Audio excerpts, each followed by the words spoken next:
tarde, boa noite, conforme preferirem.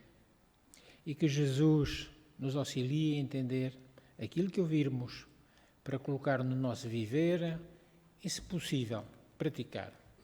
Então, as leis divinas ou naturais e a vontade do homem constituem dois polos onde gravita toda a orientação e toda a atividade do comportamento humano. As primeiras, as divinas, expressam as regulações que orientam a nossa existência toda.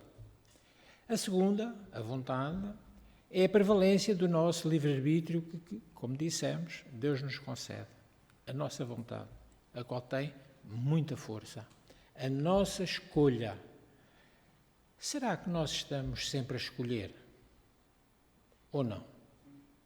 Sempre. Nós estamos sempre a optar. Podemos ir para a esquerda, para a direita, para a frente, para trás. Podemos falar ou estar calados. Podemos comprar ou não comprar. Podemos ir ou não ir.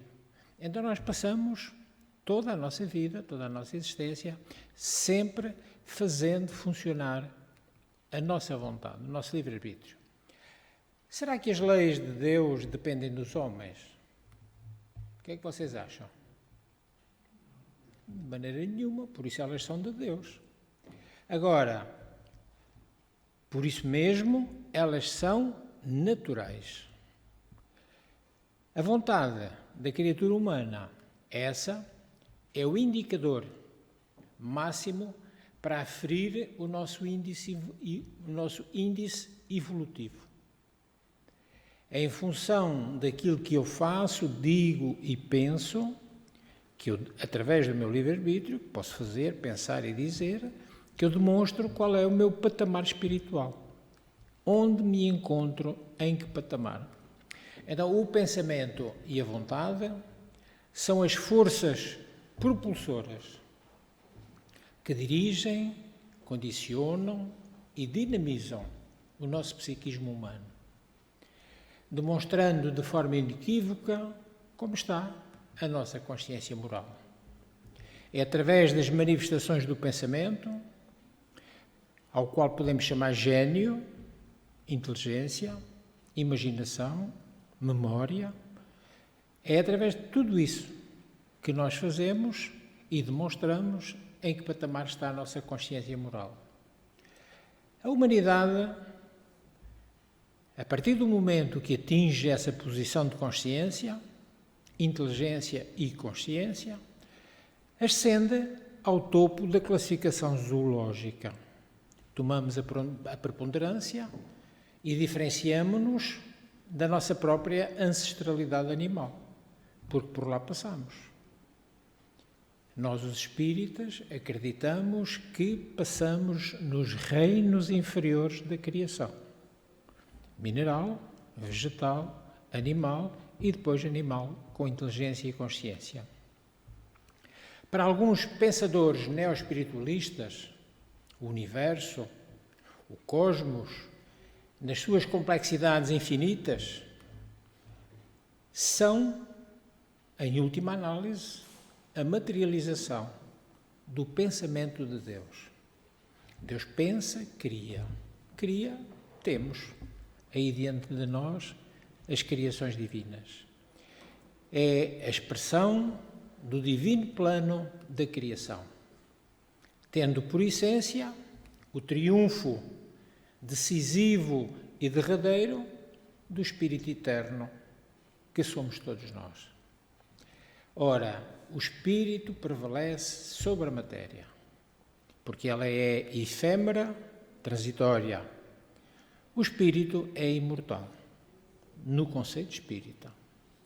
A vida, no seu mais alto significado, traduz-se então em pensamento e vontade. O nosso pensamento, a nossa vontade, cuja ação vai gerar as ideias e as realizações. O pensamento, as ideias, a vontade, as realizações. É aqui no campo das realizações mentais ou materiais que nos cruzamos com o vasto campo de ação das leis divinas. Umas vezes caminhamos ao seu lado, até em percurso coincidente, e nós temos a exemplificação disto através das grandes almas que têm passado no mundo terra, sempre caminhando ao lado das leis divinas, pela bondade, pelo amor, pelo carinho, pela doação. E orientados, essas almas boas no sentido do bem, eles escolhem fartas messes de felicidade. Outras vezes colidimos com as leis divinas. Colidimos pela expressão das nossas paixões inferiores. Ora, isso deriva, na grande maioria das vezes, do nosso orgulho, do nosso egoísmo, gerando pesados sofrimentos, como nós sabemos. Ninguém, rigorosamente ninguém, pode à partida parecer que não, mas no futuro isso lhe será demonstrado. Ninguém é feliz em cima da infelicidade de alguém. Não há como. Então, ao longo do tempo, foi-se desenvolvendo uma ilusão perniciosa, cimentando um erro que praticamente não tem tamanho. E como é um erro gravíssimo, as consequências têm sido nefastas para o evoluir natural da humanidade.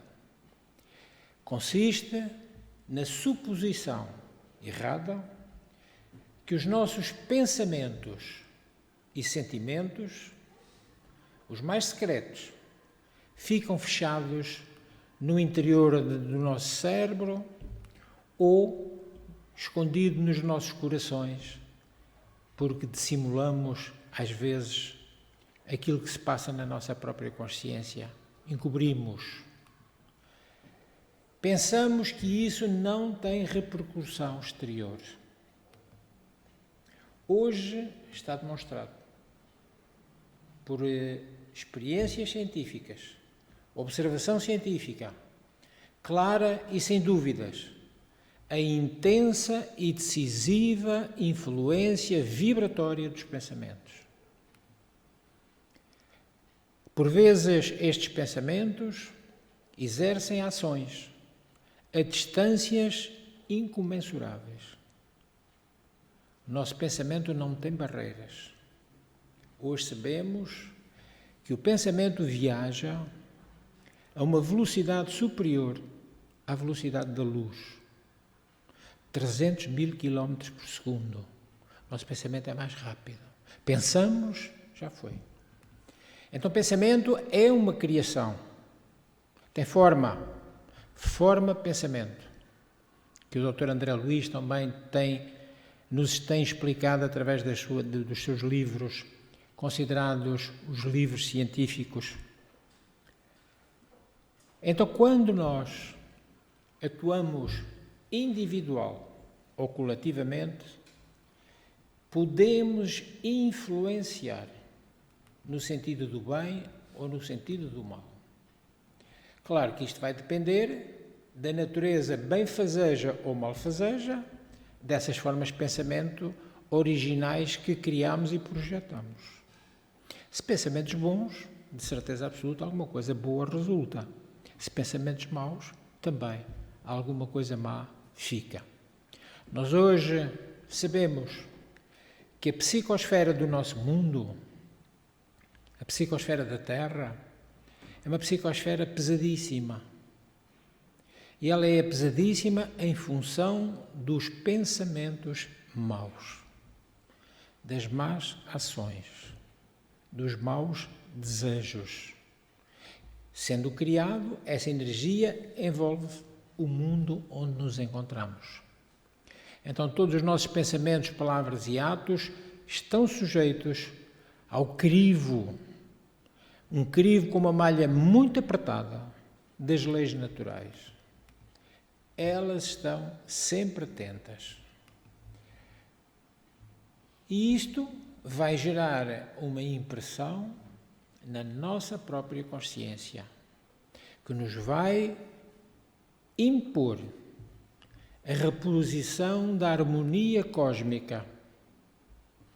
Quantas vezes, como nós sabemos, através de pesados resgates, coisas muito dolorosas, guerras, pestes, epidemias e tantas outras coisas que nos têm acompanhado na marcha evolutiva da criatura humana na Terra.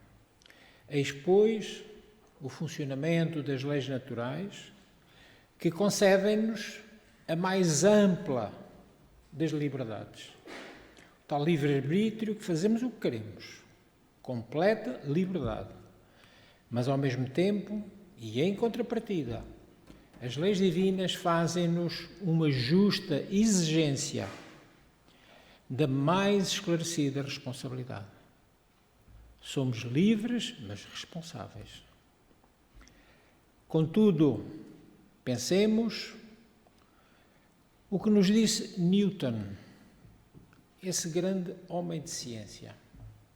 Quando ele apresentou o seu livro Princípios, ele colocou no final uma afirmação muito significativa. Um homem de ciência.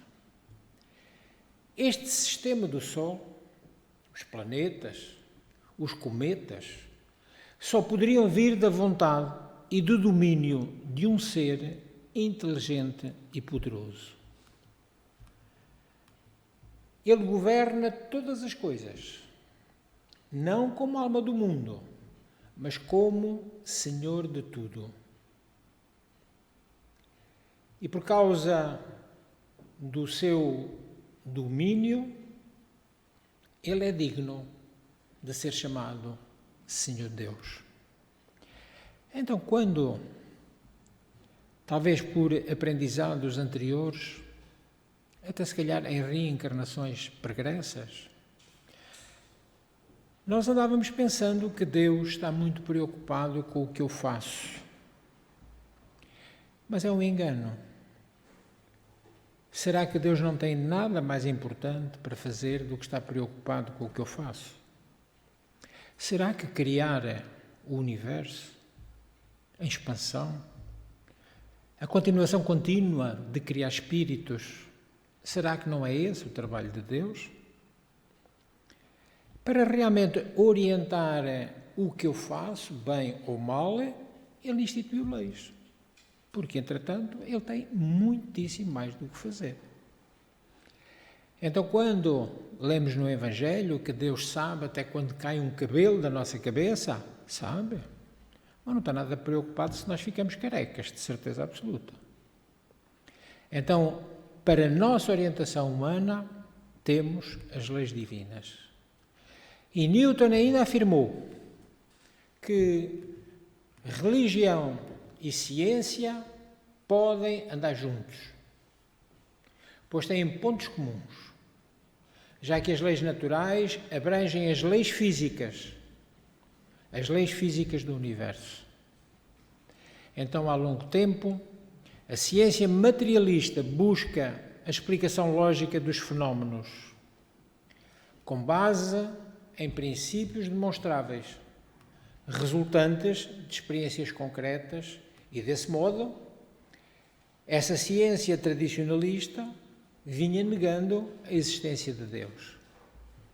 Foram precisos muitos séculos, pois são chegados os tempos, como nós sabemos, para que o pensamento científico se expandisse para novos horizontes, onde os místicos, os religiosos, desde sempre, intuíam a percepção das coisas transcendentais. Se alguma coisa vem interessando no transcorrer de todos os tempos às diversas correntes de opinião e até mesmo dos conhecimentos antigos, como a filosofia e a própria teologia, e atualmente a sociologia, a psicologia, é a questão de saber se o homem age livremente. Se, portanto, ele é dono da sua vontade, ou se os seus atos são determinados por causas exteriores, que lhe eliminam toda a liberdade de escolher entre o bem e o mal. Para os menos interessados, isto pode parecer que não tem importância nenhuma. Todavia, é um problema fundamental para se estabelecer e entender uma justiça correta. Precisamos saber qual é a ideia que nos orienta. Se a livre-arbitrista ou a determinista. Pois as sanções serão diferentes e mais ou menos rigorosas. Se o homem pratica o mal porque quer, a justa pena corretiva é uma. Se é levado a essa prática por circunstâncias físico-psíquicas e até sociais, não deveria ser castigado, mas sim tratado como um doente. Ora, o problema ainda não encontrou uma solução generalizada. A opinião ainda não é totalmente comum.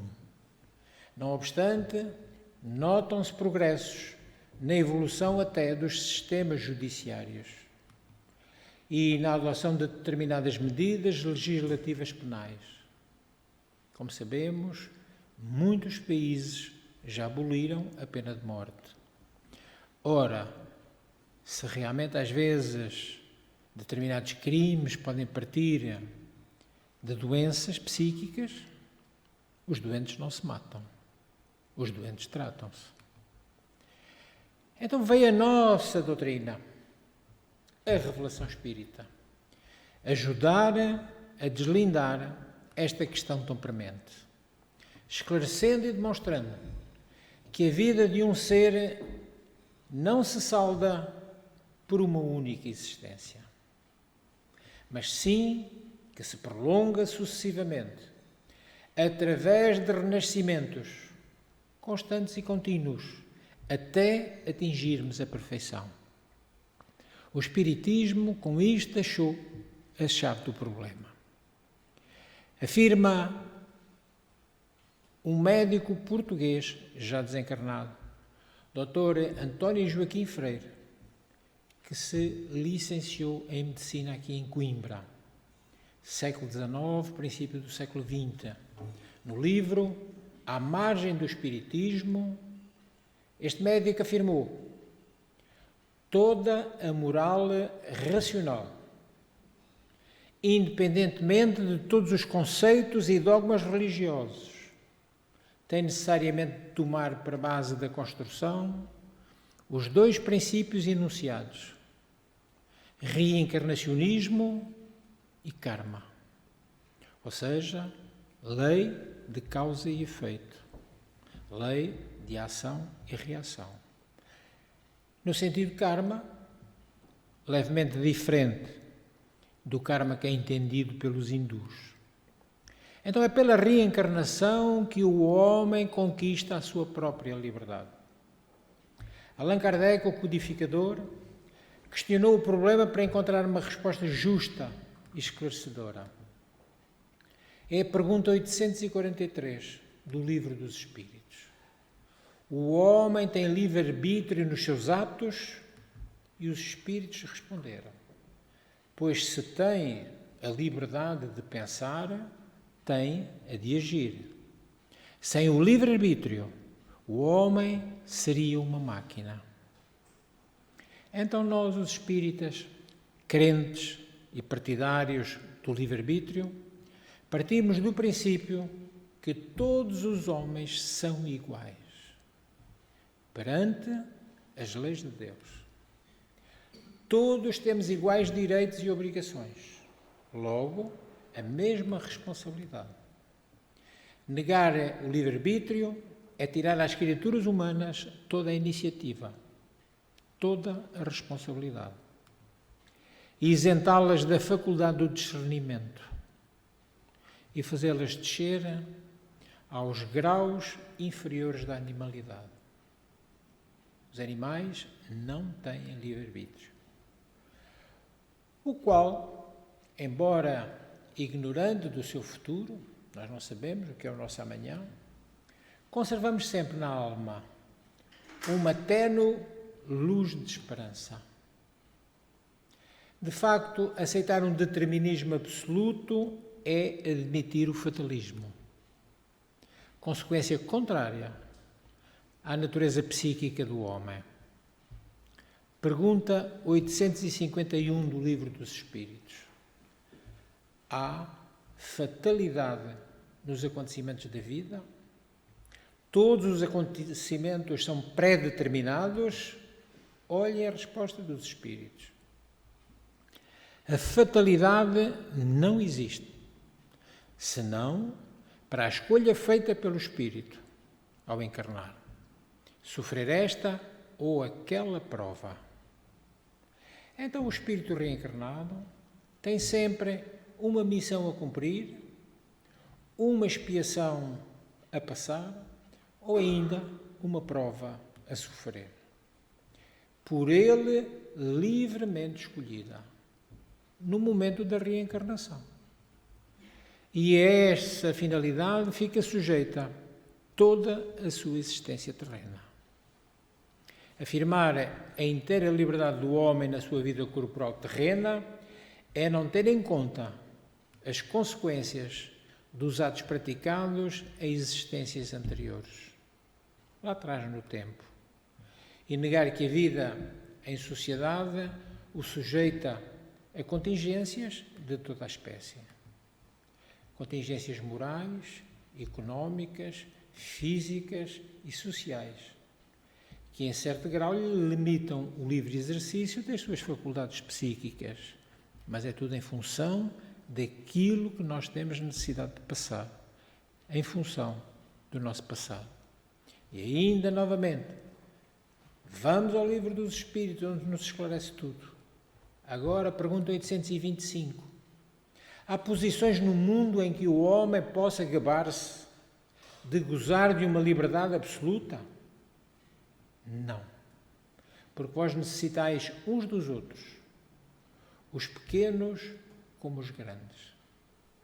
Então, apesar de não ser possível a existência de um ato humano inteiramente livre, mesmo assim, é da liberdade como condição necessária da alma humana que deriva a responsabilidade, na qual se firma, da qual nós temos a certeza. Firma-se a dignidade, a moralidade do homem, elementos que são indispensáveis para uma socialização justa e equilibrada. Então, a liberdade de querer e a consequente responsabilidade no agir são testemunhadas pela nossa própria consciência. Esta, com toda a sua autoridade, diz-nos que somos livres. Todavia, acusa-nos se praticarmos o mal. Consciência pesada é difícil. É ou não é? Não dormimos. É um peso. Perdemos o apetite, não comemos, não há vontade. Porque a consciência vai-nos acusando, até ao momento em que nós decidirmos pelo arrependimento do que fizemos, pensámos ou dissemos, e depois pela correção. Mas também alegremos-nos. A consciência louva-nos se procedemos bem. Consciência tranquila. É uma felicidade. Por vezes é necessário que nos agarrem, porque ela está tão levezinha que nós até flutuamos. É preciso que nos agarrem. Então podem os outros censurarem-nos por um ato que não praticamos. Podem. A injustiça magoar-nos. Mas se tivermos a nossa consciência tranquila, não temos nenhuma sensação de remorso. Quem não tem a consciência tranquila, o remorso é sua companhia. E é uma prova iniludível da própria liberdade humana. O remorso não existiria se o livre-arbítrio não fosse uma realidade. Hoje há uma forte tendência em unir os conceitos quânticos às teorias sobre a consciência. e o renomado físico, Prémio Nobel de Física de 1963, Eugène Paul Wigner, atesta igualmente que o papel da consciência no âmbito da teoria quântica é imprescindível. E o que diz a doutrina dos espíritos na pergunta 621 do livro? Onde está inscrita a lei de Deus? Resposta dos espíritos: na consciência. E em seguida dizem que há necessidade de sermos lembrados de que temos essas leis gravadas na nossa consciência, porque muitas vezes nos esquecemos. Então há necessidade de sermos lembrados. Sermos lembrados, às vezes, das maneiras mais dolorosas, para acordarmos, como já dissemos. A questão das guerras, das epidemias, os cataclismos naturais, de toda a espécie e de toda a ordem. Ultimamente, o coronavírus, essa epidemia. Sob a ótica espiritual, há uma lição que deve ser aprendida por todos com esta pandemia que ainda não passou. Segundo Samuel Gomes, espírita, psicólogo, humanista, transpessoal e até tanatólogo, a humanidade, na sua maioria, precisava repensar a vida, desenvolver a sua consciência com mais lucidez e deixar o estado evolutivo ainda tão agarrado às coisas materiais. Então reflitamos sobre uma orientação espiritual que diz: o que está ocorrendo neste momento faz parte de um processo de regeneração do planeta e reflete a grande necessidade de mudança no estilo da vida humana. O planeta está trabalhando na limpeza que há tanto tempo as profecias falam. Não apenas em si, mas nas diversas camadas existenciais que ainda são tão pouco conhecidas.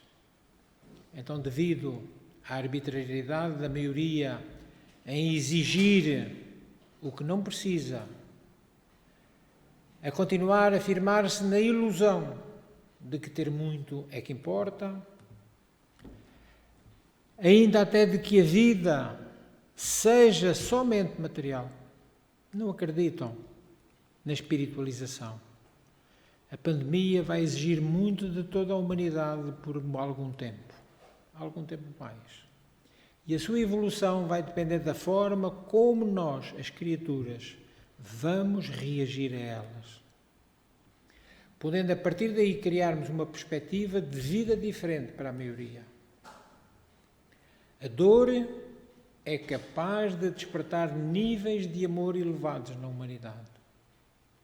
Quantos médicos, quantos enfermeiros, quantos indivíduos do quadro da saúde, quantos têm doado horas sem fim, a fim de ajudar aqueles que estão sofrendo com esta pandemia. Verificamos que isso ocorre e quando observamos um sofrimento de âmbito planetário como este, todo o esforço daqueles que têm bom coração se acentua. Para a espiritualidade, muitas almas tiveram e terão o seu desencargo durante a pandemia e isso estava, de alguma forma, previsto pela maneira como muitos vivemos. E assim criam, nos seus planos evolutivos, essa necessidade de passarem por essa dor. O vírus é uma manifestação real e indicadora de que precisamos mudar. Se não quisermos, temos o livre-arbítrio. Então, quanto mais sentirmos medo, quanto mais formos egoístas e apegados às coisas materiais, mais o vírus se fortalece. Precisamos pensar. No mundo dos espíritos há matéria. Sim ou não? Não. O vírus é espiritual ou material? Então não foram os espíritos que criaram o vírus. Fomos nós os que estamos no plano da vida material. O vírus foi criado por nós. A grande diferença deste vírus para outros tipos de doença é a velocidade do contágio.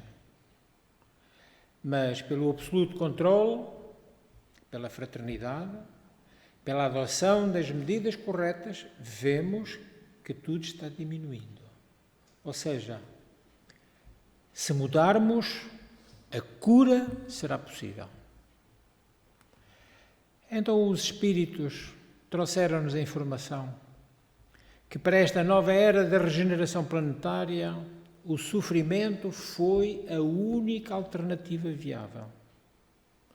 Os homens, os humanos, não quisemos ir de outra maneira. O vírus convida para uma nova perspectiva de vida, para um alinhamento entre o que a alma pede, o que o planeta suplica e o todo manifesta. São tempos de dor, mas também de resistência, de luz, de profundas e urgentes mudanças. Não estamos sós. É a conclusão desta nossa palestra. Há um exército de trabalhadores da luz, espíritos abnegados e bons, tarefeiros do amor, auxiliando em cada canto do nosso planeta. Mas cabe a cada um de nós alimentar o lado que queremos que cresça. O lado que seja útil à vida presente e à vida futura aqui no nosso planeta. Porque ainda que a gente desencarne, teremos que reencarnar, provavelmente de novo na Terra. O mundo que deixarmos será o mundo que vamos encontrar. Se fizermos para deixar o mundo mau, encontraremos um mundo difícil. Então somos agentes vivos da criação. Somos agentes vivos da criação a retratar o próprio Criador que é Deus. Então que as nossas energias, das formas de pensamento, sejam o mais positivas possíveis. Não esqueçamos que é dando que se recebe. Tudo quanto nós pudermos dar de bom, de útil, de caridoso e bondoso, nos trará muita felicidade. As leis divinas não se enganam. Elas atuam sempre a benefício de todos aqueles que queiram gerar o bem. Pela vossa atenção, muito obrigado.